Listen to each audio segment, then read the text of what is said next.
This channel does not promote any violent, harmful, or illegal activities. All content provided by this channel is meant for an educational purpose only.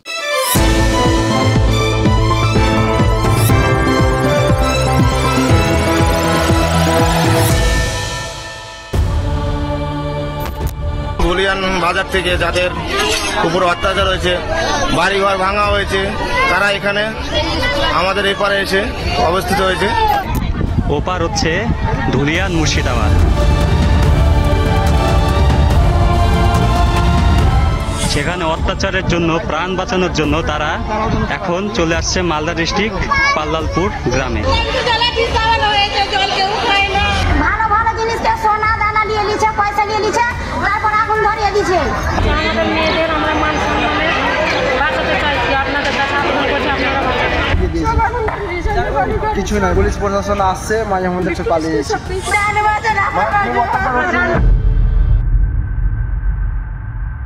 হিংসা কাউকে ছাড় দেয় না।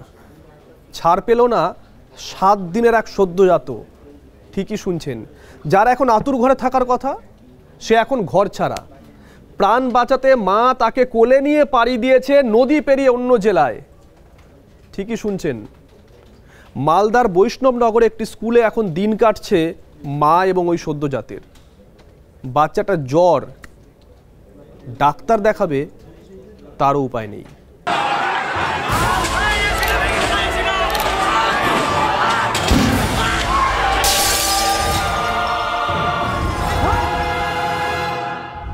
হিংসার আগুনে পুড়ছে মুর্শিদাবাদের একাংশ। ঘুটি বাটি ফেলে দিক বিদিক শূন্য হয়ে ঘর ছাড়ছেন আতঙ্কিত বাসিন্দারা। গঙ্গা পেরিয়ে শতাধিক পরিবার চলে এসেছে মালদার বৈষ্ণবনগরে। সেখানে পারলালপুরে ত্রাণ শিবিরের এক কোনায় সদ্যজাতকে আঁকড়ে এভাবেই বসে আছেন এক মা।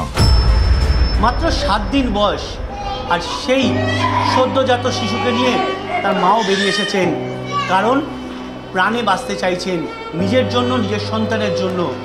ঘর বাড়ি সব লুটপাট হয়ে গিয়েছে। অত্যাচার, মারধর করছিল, বম ফুটাচ্ছে, আগুন লাগিয়ে দিচ্ছে, তার জন্য নিজের প্রাণ বাঁচাবার জন্য এসে যেদিন 3 দিন হয় সেদিন থেকে নিয়ে দৌড়িয়ে বেড়াচ্ছে। আজকে 7 দিন হলো।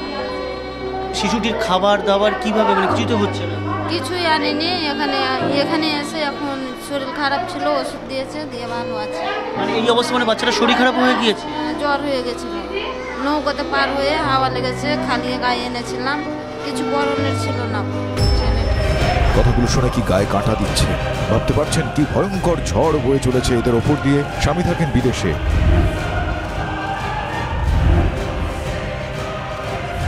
আপনার স্বামী কোথায় রয়েছেন? বিদেশে আছে।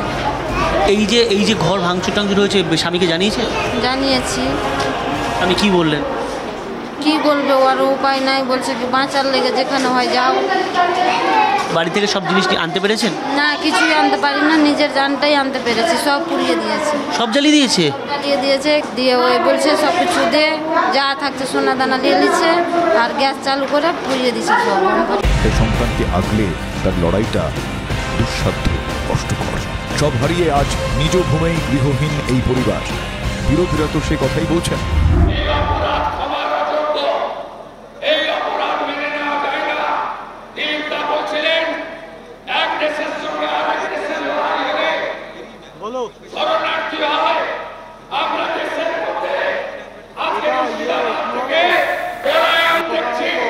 আমি কাল মালদা যাব, আজকে রাত্রে আমি রওনা হব। মালদা গিয়ে সেই উদ্বাস্তু যারা হয়েছেন, পাল্লালপুরে যারা আছেন, তাদের সাথে প্রয়োজনে আমি দেখা করব। আর কালকে গোটা দিন আমি মালদায় বসে, যেহেতু মুর্শিদাবাদ উপদ্রুত অঞ্চল, আমি সেখানে যাব না। শান্ত হওয়ার পর অবশ্যই যাব। নেতারা এখন যাতায়াত করবেন, কয়েকদিন কেন্দ্রীয় বাহিনীও থাকবে। তারপর পুলিশ কি থাকবে? কি মনে হয় পুলিশ এসে আপনাদের ব্যবস্থা নেবে? পুলিশ এসে নিরাপত্তা দেবে? ওই দিতে পারতো তো আসতাম এখানে। পুলিশের তো দেখা পাওয়া যায় না, দেখা পাওয়া যায়নি। কিছু পুলিশ এসছে, বলছে আমাদেরকে অস্ত্র নিতে। আমরা কি মাথায় সন্তানের জন্য চিন্তা, আর বুকে জমছে ক্রোধের আগুন। এ তো একরকম পরাধীনতাই। ভয় ঘর ছাড়া, আঁতকে ওঠার মতো দৃশ্য। গঙ্গার এক পারে মুর্শিদাবাদের শামশেরগঞ্জ, আর আরেক পারে মালদার বৈষ্ণবনগর। বেশ কিছুদিন ধরেই আপনারা দেখছেন এই ছবিটা। শামশেরগঞ্জ উত্তপ্ত, কিন্তু সেখানকার মানুষজন কি করছেন, তারা থাকছেন কিভাবে?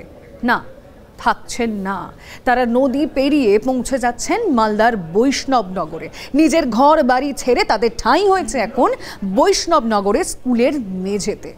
নাওয়া খাওয়া ঘুম সব চলে গেছে, কিছুই নেই। কোনো রকমে বাক্স প্যাটরা নিয়ে তারা নদী পেরিয়ে প্রাণ বাঁচাতে ছুটছেন। কোথায় নেতারা, যাদেরকে ভোট দিয়েছিলেন এই মানুষগুলো?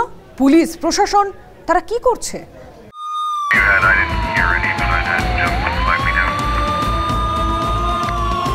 মুর্শিদাবাদে ছুটে গিয়েছেন রাজ্য পুলিশের ডিজি। কঠিন পরিস্থিতি সামলানোর অভিজ্ঞতা রয়েছে এমন সব পুলিশ কর্তা উপদ্রুত এলাকায়। কেন্দ্রীয় বাহিনী ও পুলিশের যৌথ টহল চলছে,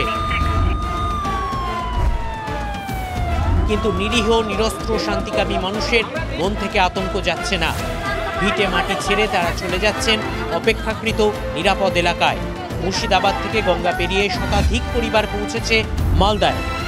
পার্লালপুর গ্রামে স্থানীয় হাই স্কুলে আশ্রয় নিয়েছেন তারা। ভালো ভালো জিনিসকে সোনা দানা নিয়ে নিচ্ছে, পয়সা নিয়ে নিচ্ছে, তারপর আগুন ধরিয়ে দিচ্ছে। বাড়ি ঘর সব পুড়িয়ে দিচ্ছে, আগুন লেগে দিচ্ছে। যে কেউ একটু করছে আর শক্তিশালী দেখা দিচ্ছে, ওরা মারধর করে কাটে ফেলে দিচ্ছে।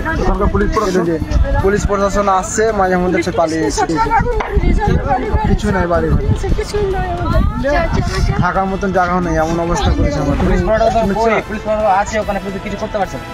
ওদেরও মানছে না, ওদেরও মানছে। প্রাণে মেরে ফেলতে পানীয় জলে বিষ মিশিয়ে দেওয়া হয়েছে অভিযোগ করলেন এক বৃদ্ধা। ট্যাঙ্কের জলে বিষ আজকে দিয়েছে, বাড়ি ঘর জ্বালিয়ে দিচ্ছে। আপনারা দেখেছেন, মানুষকে কেটে দিচ্ছে, আগুন দিয়ে পুড়িয়ে দিচ্ছে। তা আমরা তো বাংলাদেশে নেই, আমরা ভারতের মধ্যে আছি। আর ভারতের মধ্যে থেকে যদি এই অবস্থা হয়, তাহলে পরে আমরা কোথায় যাব? পার্লালপুর হাই স্কুলে প্রায় 500 ঘর ছাড়া রয়েছেন, তাদের সংখ্যা ক্রমশ বাড়ছে। মালদা সদরের এসডিও পঙ্কজ তামাং ঘর ছাড়াদের খোঁজ খবর নিয়েছেন। বলতে গেলে খাওয়া দাওয়া, জল, টয়লেটের ব্যবস্থা কালকে থেকেই আছে এবং আজকে আমরা ভিডিও এবং জেলা থেকে বেশ কিছু কাপড় টাপড়, ধুতি, শাড়ি, ড্রাই ফ্রুটস যা যে লাগে সেটা আমরা দিচ্ছি। এখন ফার্দার আরও আমাদের যা রিকোয়ারমেন্টস আছে সব কিছু দিচ্ছি। এবং বিওমেস টিম পুরো আমরা এখানে বিওমেস টিম আছে, পিএইচির পুরো জল আমরা সাপ্লাই আছে। মানে সব দিক থেকে আমরা কিন্তু প্রস্তুত আছি। ঘর ছাড়া আশ্রয় প্রার্থীর সংখ্যা আরও বাড়তে পারে আশঙ্কা করছে প্রশাসন। না হলে অতিরিক্ত মানুষকে আশ্রয় দেওয়ার ব্যবস্থা কেন করে রাখছে প্রশাসন? তার জন্য আমরা প্রস্তুত আছি। আমরা অলরেডি 2-3টে স্কুলস আমরা ইয়ারমার্ক করে রেখেছি। যদি সেরকম করে মানুষ যদি এসে যায়, আমরা কিন্তু ওইখানে কিন্তু আমরা ফিল আপ করছি, আমরা প্রস্তুত আছি। অনেক ওইখানে হচ্ছে মানে ভায়োলেন্স বা এই ধরনের ওনারা ফিল করছে বলে ওনারা এসছেন, সেফ জায়গাতে এসছেন। তো যাই হোক, এখানে আসার পরে দায়িত্ব আমাদের, আমরা ওনাদেরকে ভালো করে রাখবো, কোনো অসুবিধা হবে না, এটা আমরা গ্যারেন্টি আমরা আমাদের এন্ড থেকে আমরা। কদিন থাকতে হবে অস্থায়ী স্কুল ক্যাম্পে? কবে ফিরবেন ভিটে? ঘরবাড়ি সব অক্ষত রয়েছে, জানেন না ঘর ছাড়ারা। মালদা থেকে শুভতোষ ভট্টাচার্যের রিপোর্ট, TV9 বাংলা। বৈষ্ণবনগরের এই স্কুলে ঠাঁই হয়েছে 500 পরিবারের। অসহায় তারা এই মুহূর্তে। সংবাদ মাধ্যম সেই খবর দেখানোর পর প্রশাসনের তরফ থেকে তাদের কাছে কিছু খাওয়ার ব্যবস্থা করা গিয়েছে, খাবার পৌঁছেছে। কিন্তু তারা বাড়ি ফিরবেন কবে? নিজের বাড়িতে তারা কবে ফিরবেন? কবে নিরাপত্তা পাবেন? এই যাবতীয় প্রশ্নগুলো তারা এই মুহূর্তে তুলছে, তারা আতঙ্কিত। আমার সহকর্মী সায়ন্ত ভট্টাচার্যের সামনে তারা এই ধরনের তাদের আতঙ্কের কথা তুলে ধরলেন।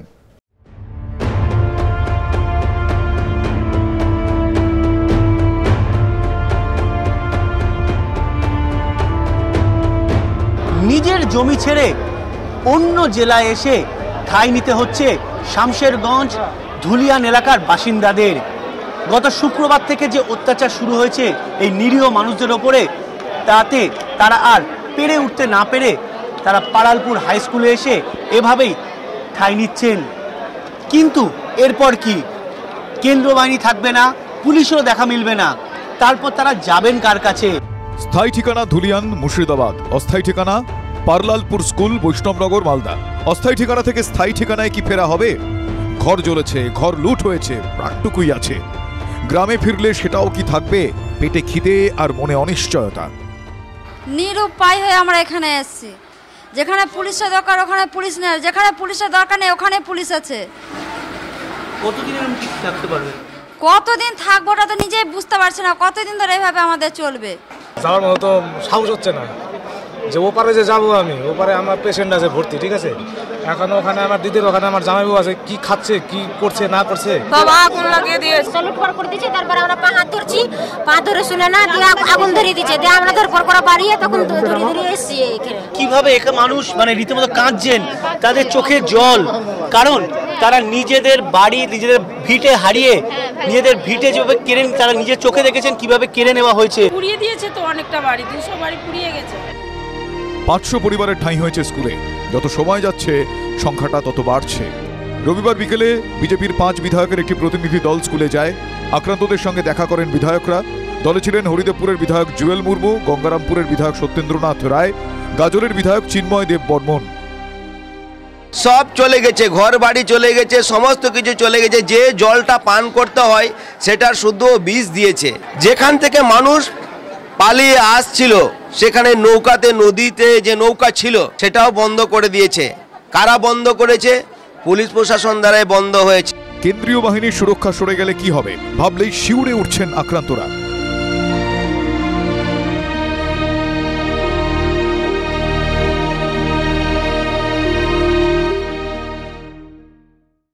অশান্তির নেপথ্যে বাংলাদেশের চাপাই নবাবগঞ্জের মৌলবাদীরা, এমনটাই অনুমান করছে বিএসএফের গোয়েন্দা বিভাগ।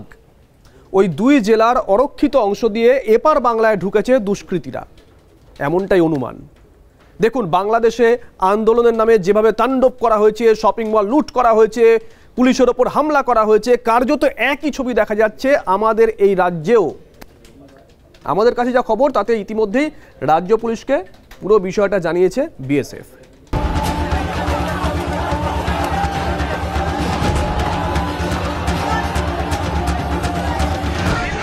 এই ছবি বাংলাদেশে বহুজাতিক সংস্থার শোরুম লুট করছে জামাতপন্থী মৌলবাদীরা।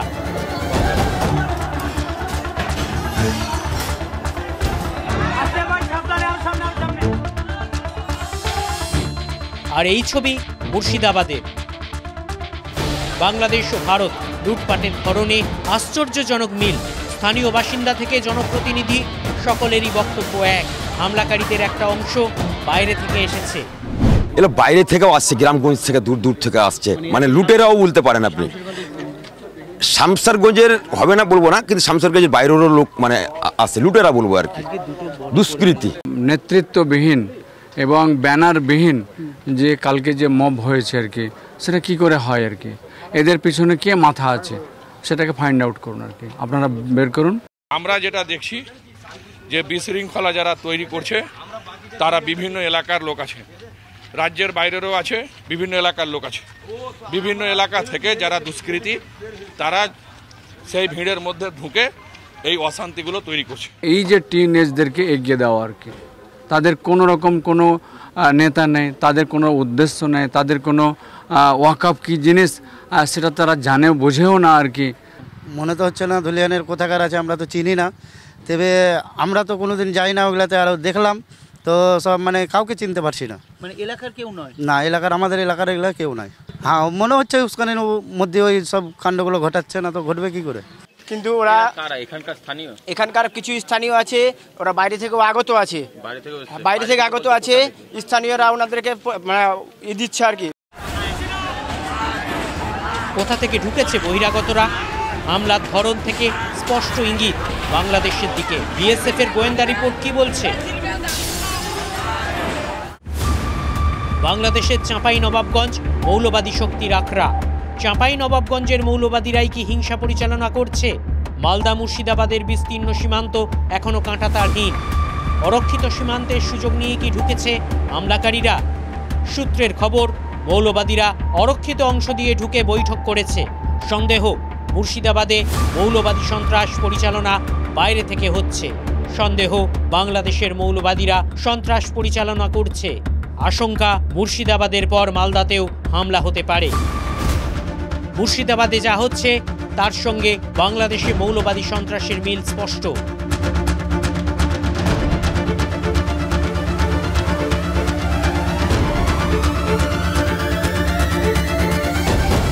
লুট করতে যেমন ধরেন বাংলাদেশে হয়েছে ওরকম করতে চাইছে। মানে আমরাকে রাখতে চাইছি না। পিএফআই সিমি আনসারুল বাংলা এদের কন্ট্রোলে চলে গেছে। মুর্শিদাবাদ মালদা অনেক বড় অংশ, এবং পেছনে পিএফআই আছে। অন্যান্য দেশের যদি কোনো উগ্রপন্থী সংগঠন থাকে আমি অন্ততপক্ষে আশ্চর্য হব না। এর তদন্ত হওয়া উচিত। অন্য দেশের উগ্রপন্থী সংগঠনগুলো হাত থাকতে পারে, এবং আমি পরিষ্কার বলছি, বিগত বেশ কয়েক বছর ধরে, শুধু তৃণমূল আমল থেকে নয়, তার আগে থেকে বামফ্রন্ট এদেরকে এইভাবে আশকারা দিত। মুর্শিদাবাদ জেলায় কংগ্রেস আশকারা দিত, মুর্শিদাবাদ জেলায়, এই সমস্ত জেলায় ভারত বিরোধী চক্র চলছে। বিদেশি শক্তির উস্কানি নিয়ে রাজ্য পুলিশকে সতর্ক করা হয়েছে বলে খবর বিএসএফ সূত্রে। সায়ন্ত ভট্টাচার্যের রিপোর্ট, টিভি9 বাংলা। মুর্শিদাবাদে হিংসা ঘটাতে বিএসএফকে ব্যবহার করা হয়েছে। সীমান্ত শিথিল করে ঢোকানো হয়েছে বিদেশি দুষ্কৃতী। ব্লুপ্রিন্ট তৈরি করেছিল কেন্দ্রীয় এজেন্সি। এই একটা অভিযোগই রীতিমতো চমকে দেওয়ার মতো। আর এই অভিযোগ কে করেছেন? এই অভিযোগ সামনে এনেছেন কুণাল ঘোষ। এখন প্রশ্ন উঠছে, যে সমস্ত জায়গায় পরিস্থিতি হাতের বাইরে চলে গেছিল, যেখানে যেখানে নিয়ন্ত্রণে আনা যাচ্ছিল না, সেই সমস্ত জায়গায় পরিস্থিতি নিয়ন্ত্রণে আনার জন্য রাজ্য প্রশাসনই কেন্দ্রীয় বাহিনীর সহযোগিতা চেয়েছিল।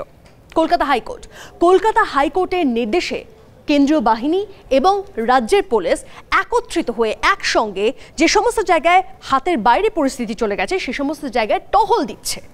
তারপর কুণাল ঘোষ যে অভিযোগ সামনে এনেছেন, সেই অভিযোগ রাজনৈতিক মহলে রীতিমতো বিভিন্ন প্রশ্ন তুলে দিয়েছে, এবং রাজনৈতিক মহল এই নিয়ে চর্চা করছে যে তাহলে কেন এই ধরনের অভিযোগগুলো কুণাল ঘোষ সামনে আনছেন।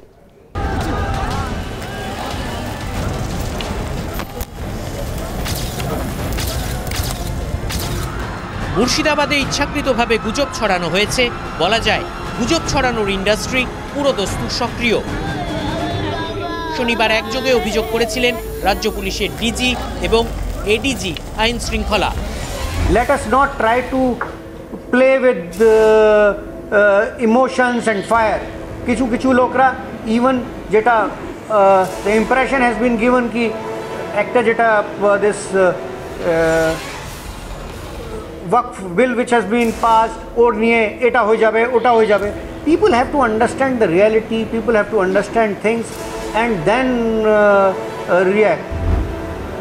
ভুল বোঝানো হচ্ছে বাই গ্রুপ অফ পিপল, যেটা আমার মনে হয় মিসক্রিয়েন্টস আছেন, অ্যান্টি সোশ্যাল এলিমেন্টস আছেন। They are taking this opportunity of spreading all kind of lies. সব চলে মানে young boys are been fed all kind of lies. তারপরে রিউমার মঙ্গারিং যেটা বললাম, সেটা একটা ফুল স্কেল ইন্ডাস্ট্রি হিসেবে চলছে।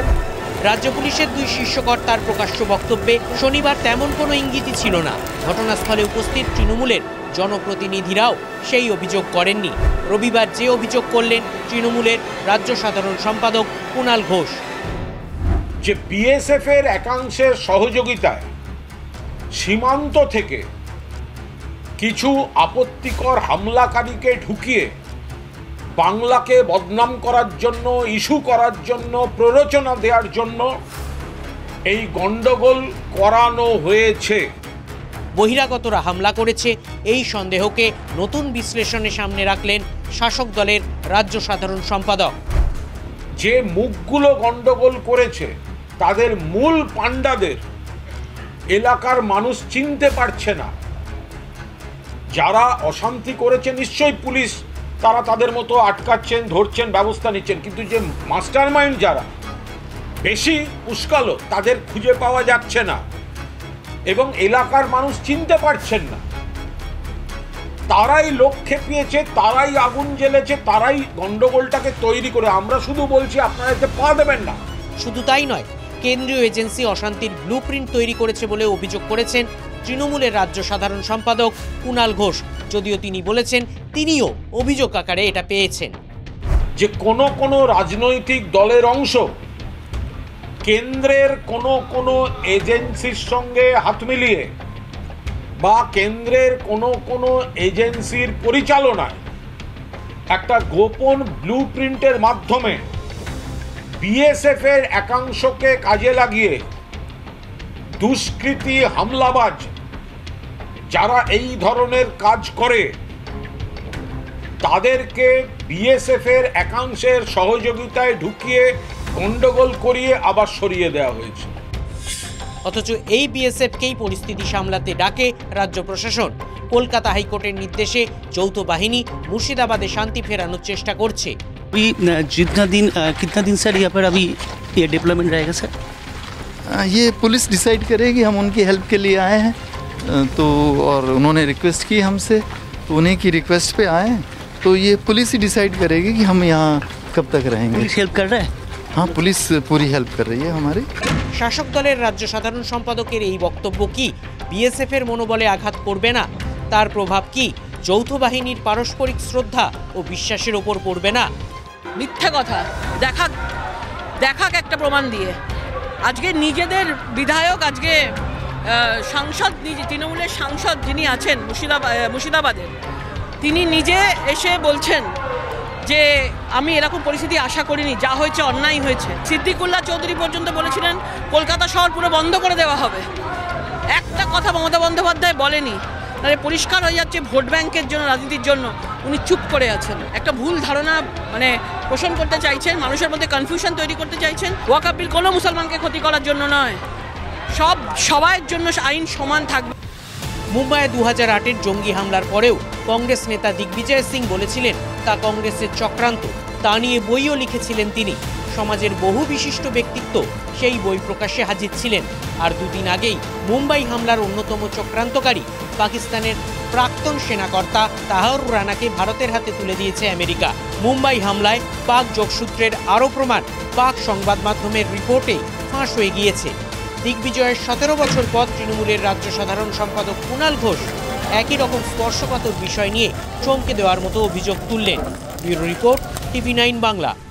আবারও রাষ্ট্রপতি শাসন চেয়ে সুর চড়িয়েছে বিজেপি। মুর্শিদাবাদের যে পরিস্থিতি তার প্রতিবাদ জানিয়ে শনিবার মেগা সভা, সেই মেগা সভায় পাশাপাশি দেখতে পাওয়া গিয়েছে শুভেন্দু, সুকান্ত, দিলীপকে। শুভেন্দুর শহীদ দিবসের কথা, শহীদ দিবস পালনের কথা বলেন এবং সম্মতি জানিয়ে আগামী 16ই এপ্রিল শহীদ দিবস পালন করতে চলেছে বিজেপি। এক্ষেত্রে মাথায় রাখতে হবে সেই দিন মানে 16ই এপ্রিলে কিন্তু সংখ্যালঘুদের সঙ্গে নেতাজি ইন্দোরে মুখ্যমন্ত্রীর কথাবার্তা রয়েছে।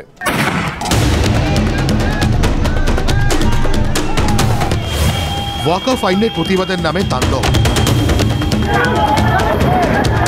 মুর্শিদাবাদের সুতি, ধুলিয়ানে আগুন, ভাঙচুর, বোমাবাজি, মৃত্যু। হিংসায় নিহতদের প্রতি শ্রদ্ধা জানাতে এবার শহীদ দিবসের ডাক দিল বিজেপি।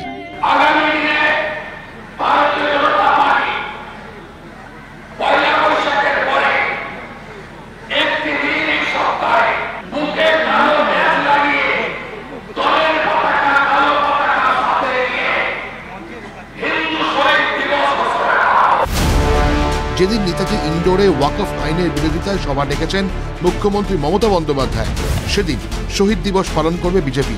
অতীতের খারাপ ঘটনাকে নতুন করে বীজ ঢালার কাছে ব্যবহার করা হয়, তাহলে সেই দিবস পালনের সার্থকতা থাকে না। কোনো নেতিবাচক ঘটনার সেটাকে যদি নতুন করে প্ররোচনার উপাদান হিসেবে ব্যবহার করা হয়, তাহলে কোনো দিবসের সার্থকতা থাকতে পারে না। মধ্যেই রাষ্ট্রপতি শাসনের দাবিতে সরব হয়েছে বিজেপি।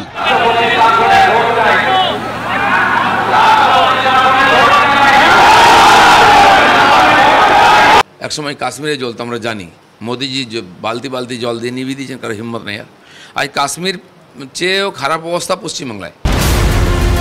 হিংসা বিধ্বস্ত এলাকাগুলিকে উপদ্রুত ঘোষণায় দাবি করেছেন পুরুলিয়া বিজেপি সাংসদ। আফপাচে কেন্দ্রীয় স্বরাষ্ট্রমন্ত্রীকে চিঠিও দিয়েছেন জ্যোতির্ময় সিং মাহাতো।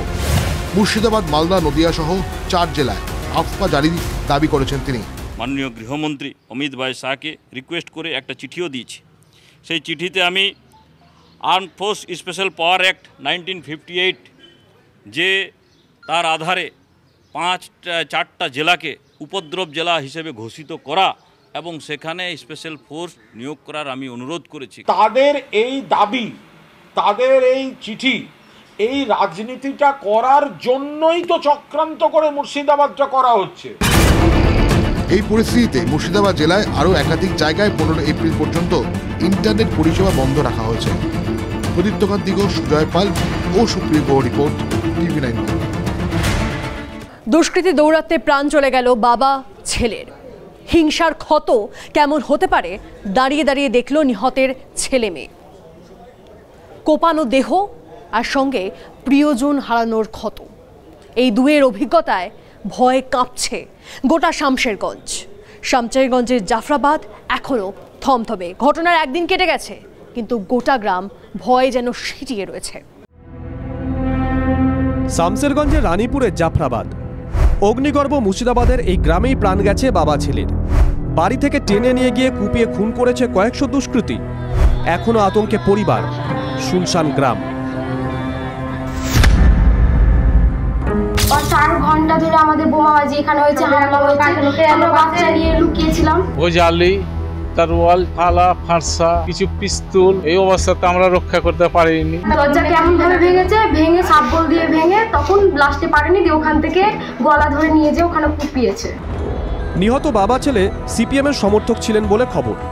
আত্মীয় থেকে গ্রামবাসী, সবার আঙুল পুলিশের দিকে। পুলিশ বা নেতা, বিপদের সময় কাউকেই পাওয়া যায়নি বলে অভিযোগ। শনিবারই এক গ্রামবাসী বলেছিলেন, বাড়ি থেকে টেনে এনে মেরেছে হঠাৎ করে ঢুকে, এটা এখানে করে কোপালছে। না, পুলিশ আসেনি তখন। রবিবারও একই অনুযোগ, পুলিশ আসেনি। 4 ঘন্টা ধরে এই ওদের নাম্বার আছে, পুলিশকে ফোন করছি, এই আসছি, কেউ সুযোগ, যত নেতা মুখ্যমন্ত্রীকে সবাইকে কল করেছি, কেউ সাড়া দিচ্ছেন। মৃত্যুর পর 4 ঘন্টা পর আসছে। গ্রাম জুড়ে ক্ষতচিহ্ন, বাড়ি ভাঙচুর হয়েছে, বিক্ষোভের আগুনে বাড়ি পুড়েছে গাড়িও। একদিন পরেও থমথমে গ্রাম, অনেক বাড়ি ফাঁকা, দরজায় তালা ঝুলছে। যারা ভয়ে পালিয়েছেন গ্রামে ফেরার সাহস পাচ্ছেন না। একমাত্র ভরসা বিএসএফ। আধাসেনাকে টহল দিতে দেখলেই রাস্তায় বেরোতে দেখা যাচ্ছে গ্রামবাসীদের। প্রশাসন কি পারবে আস্থা ফেরাতে? কৌশিক ঘোষের রিপোর্ট, TV9 বাংলা। একদিকে অশান্তির আগুন জ্বলছে, আর অন্যদিকে ওয়াকফ নিয়ে ভোট রাজনীতি চলছে। কেউ বলছেন ওয়াকফ সম্পত্তির দিকে তাকালে চোখ উপড়ে নেওয়া হবে, আর কেউ বলছেন বহিরাগত এনে, মানে বাইরের লোক এনে সিধে করে দেওয়া হবে। আচ্ছা, এই গরমাগরম মন্তব্য আগুনে ঘি ঢালবে না তো? নয়া ওয়াকফ আইন ঘিরে অশান্তির আগুনে পুড়ছে মুর্শিদাবাদ। পরিস্থিতি নিয়ন্ত্রণে আধাসেনা মোতায়েনের নির্দেশ দিয়েছে হাইকোর্ট। মুখ্যমন্ত্রী বলছেন ধর্মের নামে কোনো অধার্মিক আচরণ করা চলবে না। তারপরও উস্কানি থামছে কই? আপনার বাবা দাদাদের অবস্থান রক্ষা করার দায়িত্ব যেমন আপনাদের, তেমন আমাদের সকলের। ওয়াকফ সম্পত্তি কারোর বাপের সম্পত্তি নয়। ওয়াকফ সম্পত্তি একটা সম্প্রদায়ের সম্পত্তি। সেই সম্প্রদায়ের সম্পত্তির দিকে যদি কেউ চোখ তুলে তাকায়, তার চোখ যেমন উপড়ে নেবেন, হাত তেমন ভেঙে দেবেন, একথা নিশ্চিতভাবে আপনাদেরকে দায়িত্ব দিয়ে বলতে পারি। এটা কি জেনে বুঝে বিপক্ষের হাতে অস্ত্র তুলে দেওয়া নয়? বিজেপি তো বলবেই দোষণের রাজনীতি করছে তৃণমূল। পাপি মোল্লার মতো লোকেরা তারা শুধুমাত্র ভোট ব্যাংকের জন্য কতটা নিচে নামতে পারে? কার চোখ উপড়বে? ডন নাকি? পুলিশ সিকিউরিটি সরিয়ে নিলে বাড়ি থেকে বেরোনোর দম নেই, তার বড় বড় কথা। টেনে থাপ্পড় মারলে কাঁদতে থাকবে হাউ মাউ করে, সে বড় বড় কথা চোখ উপড়ে নেবে, হাত কেটে দেবে, পা কেটে দেবে। ফাঁসদামু মারতে এসছো তুমি? ভারতবর্ষের সংবিধান নিয়ে শপথ নিয়েছ, তোমার মুখে মানায় এগুলো কথা? এই অসভ্য জোচ্চোর, পেটে বিদ্যা নেই, এই সমস্ত লোকেদেরকে তৃণমূল কংগ্রেস নেতা বানিয়েছে। এটা হচ্ছে বাংলার দুর্ভাগ্য। দুদিন আগেই ওয়াকফ আইনের বিরোধিতায় কলকাতা স্তব্ধ করা ডাক দিয়েছিলেন রাজ্যের মন্ত্রী সিদ্দিকুল্লাহ চৌধুরী। তা নিয়ে বিতর্ক কম হয়নি। আমরা কলকাতাকে যদি বলতাম জ্যাম করব, তো 50টা জায়গায় 2000 করে বসে যেতাম। সেটা এখন হয়নি, পরে কিন্তু হবে। বলছে কলকাতা আমি অচল করে দেব, কারো কোনো পার্টি লাগবে না আমাদের। বাংলা বাইরে থেকে লোক এনে কলকাতাকে মুক্ত করাতে হবে না, আমরা নিজে করিয়ে দেব ওখানে কলকাতার লোককে সঙ্গে নিয়ে। তবে কি আগুনে ঘি ঢালছে শুধু শাসক নেতারাই? বিজেপি কি ধোয়া তুলসী পাতা? থ্রেট কল তো সেদিক থেকেও কম আসছে না। আগামী দিনে কিন্তু শান্তিপ্রিয় হিন্দুরা বাধ্য হবে আইন হাতে তুলে নিতে। তখন কিন্তু গোটা রাজ্যে থামাতে পারবে না। মুর্শিদাবাদে আমরা কম আছি, আমরা জানি, কিন্তু আমরা নদিয়াতে আছি বেশি। আমরা যদি শুরু করি তাণ্ডব নৃত্য, শিবের তাণ্ডব নৃত্য কিন্তু শুরু হবে। মমতা বন্দ্যোপাধ্যায়কে হুঁশিয়ারি দিচ্ছি। বিহার আর ইউপি থেকে, বিহার আর ঝাড়খণ্ড থেকে ওখানে আমরা ঢুকবো, একদিনে খালি করে দেব মুর্শিদাবাদ মালদাকে, একদিনে খালি করে দেব। অর্জুন বলছেন বাইরে থেকে ডান্ডা এনে ঠান্ডা করবেন, পাপি বলছেন চোখ গেলে দেবেন। এরপর আগুনের ফুলকি যদি ইতিউতি উঠতে থাকে, তার দায় কে নেবে? Bureau report, TV9 Bangla. Murshidabad জ্বলছে। কোথায় বহরমপুরের সাংসদ ইউসুফ পাঠান? এই প্রশ্ন আগেই তুলেছিলেন বিরোধীরা, আর এই প্রশ্ন যখন ঘুরপাক খাচ্ছে তার মধ্যেই ইউসুফ পাঠানের ইনস্টাগ্রামে পোস্ট করা একটা ছবি, যেখানে আয়েশ করে চায় চুমুক দিতে দেখা যাচ্ছে বহরমপুরের সাংসদকে। আর এই ছবি সামনে আসার পর থেকেই তেড়ে আক্রমণ সিপিএম বিজেপির। রোম যখন জ্বলছিল, সম্রাট নিরো তখন বেহালা বাজাচ্ছিলেন। ইতিহাসে প্রমাণ না থাকলেও কথাটা মুখে মুখে ঘুরে। বহরমপুরের তৃণমূল সাংসদ ইউসুফ পাঠান কি সেই কথাই মনে করিয়ে দিলেন?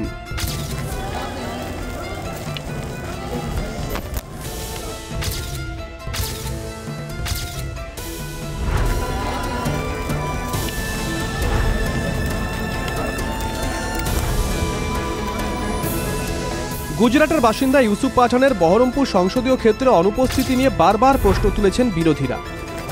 মুর্শিদাবাদের বর্তমান পরিস্থিতিতে বহরমপুরের সাংসদ কোথায় তা নিয়েও প্রশ্ন উঠেছে। এরই মধ্যে চায়ের কাপে চুমুক দিতে দিতে পাঠান লিখেছেন, easy afternoons, good chai and calm surroundings, just soaking in the moment. অশান্ত এই মুহূর্তে এ কেমন মোমেন্ট উদযাপন? তীর বিরোধীদের। বাংলায় যেভাবে লুট চলছে, তিনি একেবারের জন্যই, তার জন্য মানে তার কোনো বেদনা নেই, তার কিচ্ছু নেই কোনো, মানে যেহেতু বেঙ্গলেরই না, তো বাংলার মানুষের জন্য এত মর্মস্পর্শী কি করে হবে? নিরোরা কি করেছে? আপনি ইউসুফ পাঠানের কথা বলছেন তো, আমার অনেক পাঠার কথা মনে পড়ছে, যে এত পাঠা তৃণমূল দলে থাকা সত্ত্বেও এখনো পশ্চিমবঙ্গে পাঠার দাম 900 টাকা কেজি। দেখো, ইলেকশনের সময় আমি মুর্শিদাবাদের পাবলিককে আমি ওয়ার্ন করে দিয়েছিলাম যে ইউসুফ পাঠানকে আপনারা পাবেন না। ইউসুফ পাঠান ক্রিকেটে 100 দেব, বা রাজনীতিতে উনি গল্লা জিরো। এলাকার তারা জনপ্রতিনিধি, সেখানে আগুন জ্বলছে, এরা কেউ ইনস্টাগ্রামে বেড়াতে যাওয়ার ছবি পোস্ট করছে, আর কেউ এলাকা ছেড়ে পরিবার নিয়ে পালিয়ে যাচ্ছে। আপনারাই তো বহিরাগত, আগুন লাগিয়ে এখন কেটে পড়ছেন। লোকসভা কেন্দ্রের এখতিয়ার বুঝিয়ে বিরোধীদের নিশানা কুণাল ঘোষের। ইউসুফ পাঠানের ছবি দিয়ে চললো যে ওখানে অমুক অমুক জায়গায় এই হচ্ছে, এমপি কোথায়? এই মূর্খরা জানে না সেই জায়গাটার এমপি ইউসুফ পাঠান নন, সেই জায়গাটার সাংসদ হচ্ছেন কংগ্রেসের ঈশা খান চৌধুরী। কিন্তু সোশ্যাল মিডিয়ায় বিজেপি, সিপিএম, কংগ্রেস আর এই হাতে ফোন থাকা ডেপো বুদ্ধিজীবীরা। তৃণমূলের রাজ্যসভার সাংসদ মাছে ভাতে সানডে লাঞ্চে ছবি পোস্ট করেছিলেন। মুর্শিদাবাদের প্রসঙ্গ টেনে ডেরেককেও বিঁধেছে বিজেপি। প্রদীপ্ত কান্তি ঘোষের রিপোর্ট, TV9 বাংলা।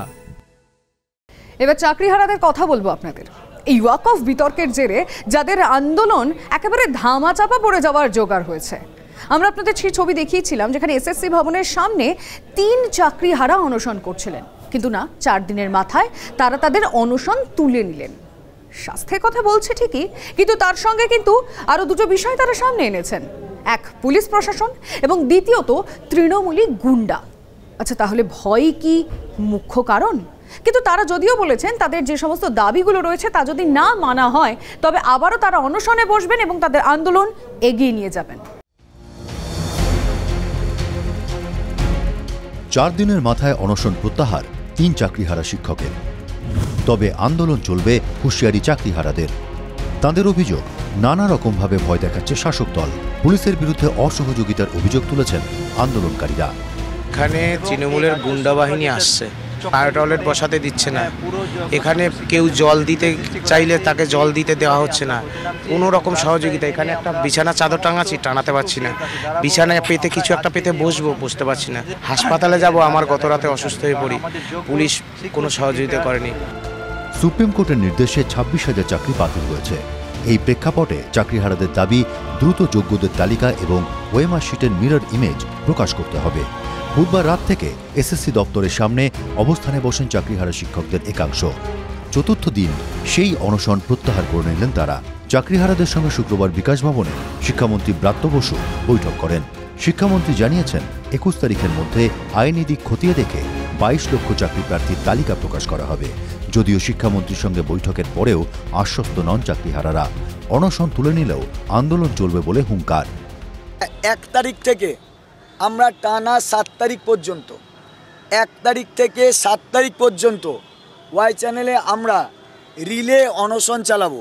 1 তারিখ থেকে 7 তারিখ থেকে আমরা টানা আমরণ অনশনের দিকে যাব এবং গণ অনশন। এই পরিস্থিতিতে বিস্ফোরক দাবি করেছেন দিলীপ ঘোষ। তাঁর দাবি চাকরিহারাদের ধর্ণা মঞ্চে দালালরা বসে আছে। কিছু লোক সেখানে দালালরা বসে আছে। আমাদের জাস্টিস গাঙ্গুলি, যিনি এই লড়াই কোর্টেও লড়েছেন, এখনও লড়েছেন, তাকে গোব্যাক বলা হচ্ছে। আর যারা বলছে অরাজনৈতিক আন্দোলন, আমরা দেখেছি আরজিকরের সময় মোহাম্মদ সেলিম থেকে কংগ্রেসের প্রেসিডেন্ট সবাই হেঁটেছিলেন। তারা কি রাজনীতি বোঝেন না করেন না? এই যে বিভেদ, মমতা ব্যানার্জিকে বাঁচাবার জন্য এই চালাকিগুলো করা হচ্ছে। আমরা তো কোনোভাবে ফেসে রয়েছি এইভাবেই না, এবার আমাদেরকে এই সমস্ত বলে এখন আমাদের যে অবস্থান, আমরা যে পয়েন্ট দাবি করছি সেখান থেকে কেউই আমাদেরকে নড়াতে পারবে না। আমাদের একটাই দাবি, সরকার আমাদেরকে যে করে হোক আমাদের যোগ্য শিক্ষককে পুরনো চাকরিটা ফিরিয়ে দিক সসম্মানে। নকশাল নেতা সিপিআই-এমএল তাদের প্ররোচনায় পা দেবেন না। রাজ্য সরকার তাদের নেতা বানিয়ে আপনাদের মধ্যে বিভাজন করার চেষ্টা করছে। এই প্ররোচনায় পা দেবেন না। আমাদের 13,000 প্রায় 13,000 জনের একটা টিম, সেই টিমটা কিন্তু পুরোপুরি অরাজনৈতিক। কারণ দেখুন, আমরা কিন্তু কোনো একটা সংগঠন আগে ছিল না যে তার ছত্রছায়ায় এসেছি। আমরা এই চাকরিহারারা মিলেই একটা আলাদা মঞ্চ তৈরি করেছি। আপাতত অনশন তুললেও সুবিচার না আসা পর্যন্ত পথেই থাকছেন চাকরিহারারা। সত্যজিৎ মণ্ডল ও সুমন মহাপাত্র, TV9 বাংলা। এ রাজ্যে যারা সদ্য চাকরিহারা হয়েছেন তারা আগামীকাল দিল্লি যাচ্ছেন। বুধবার দিন যন্তর মন্তরের সামনে তাদের অবস্থান রয়েছে। তাহলে কি এবার এই সদ্য চাকরিহারাদের আন্দোলন গতি পাবে? তার কারণ এ রাজ্যে তাদের হাহাকার খবরের আকাশ থেকে প্রায় উধাও হয়ে গিয়েছে এবং এই উধাও হয়ে যাওয়ায় বিরোধীরা কিন্তু চক্রান্তের গন্ধ পাচ্ছেন। 2-3 দিন আগেও ছবিটা এরকম ছিল।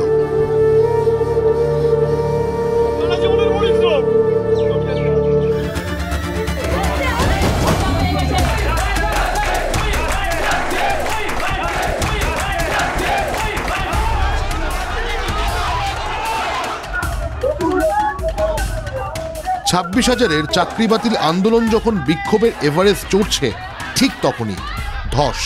ওয়াকফ আন্দোলনের জেরে আগুন জ্বলতেই চাকরিহারাদের কান্না, ধামা চাপা পড়ার জোগাড়। চক্রান্ত দেখছেন রাজনীতির কারবারিরা। তৃণমূলের দিকে আঙুল বিজেপি নেতাদের।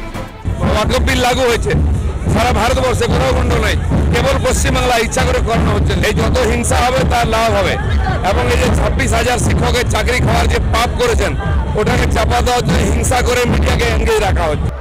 সিপিএমের রাজ্য সম্পাদক মোহাম্মদ সেলিমের মুখেও ষড়যন্ত্র, তবে শান বিজয় মূল তত্ত্বে। চাকরি যখন বিক্রি হয়েছে তখন এই শুভেন্দু তো তৃণমূলে ছিল, তখন তো সেও তো চাকরি বিক্রি করেছে। তাহলে মিদনাপুর, 2 মিদনাপুর, মুর্শিদাবাদ, ঝাড়গ্রাম চাকরি যা পেয়েছে এবং বাঁকুড়া, পুরুলিয়া যা চাকরি হয়েছে সেগুলো তো শুভেন্দু প্যানেলে হয়েছে। তাহলে তৃণমূল কারো সব ঝেড়ে খাচ্ছে না কেন? কারণ দুজনেই পেট এক, দুজনের পেট ভর্তি হয়েছে ঘুষের টাকায়। এর মধ্যেই রবিবারই অনশন প্রত্যাহার করেছেন 3 চাকরিহারা।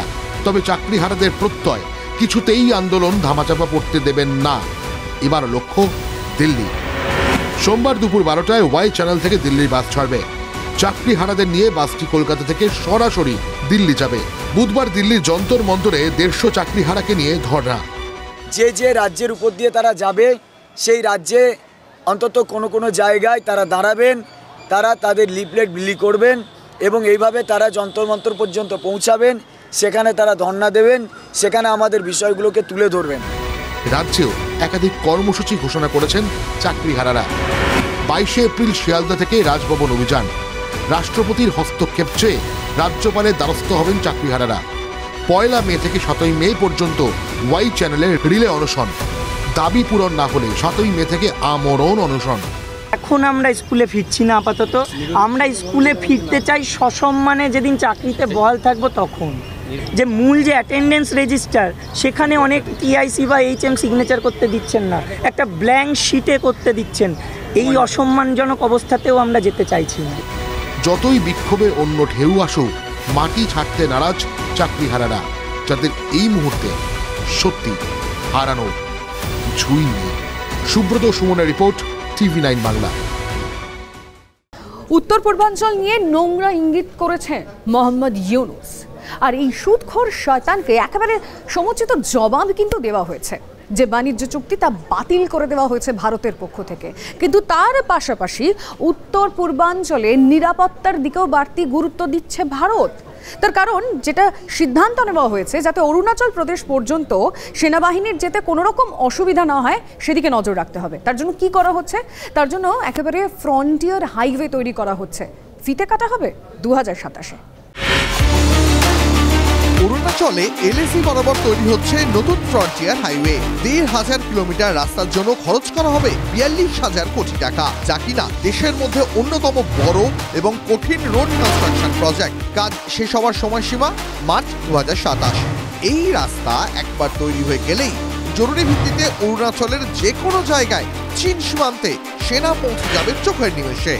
প্রকৃত নিয়ন্ত্রণ রেখা বা এলএসি থেকে ভারতের এলাকায় মাত্র ২০ কিলোমিটার দূরে তৈরি হচ্ছে এই রাস্তা, ন্যাশনাল হাইওয়ে ৯১৩। তাওয়াং থেকে শুরু হবে ফ্রন্টিয়ার হাইওয়ে। চীন অরুণাচল সীমান্তে আপার সুবনসিরি, আপার সিয়াং, দিপিয়াং ভ্যালি, কিবিথু হয়ে মায়ানমার সীমান্তের বিজয়নগরে এসে শেষ হচ্ছে এই রাস্তা। বর্ডার রোড অর্গানাইজেশন ও কেন্দ্রীয় সড়ক পরিবহন মন্ত্রক যৌথভাবে এটি তৈরি করছে। অরুণাচলের আপার সিয়াং জেলা থেকে মাত্র ৪০ কিলোমিটার দূরে এলএসির ওপারে নিয়াংচি পর্যন্ত ট্রেন চালানো শুরু করে দিয়েছে চীন। নিয়াংচিতে লালফৌজের নতুন বেস তৈরি করা হয়েছে।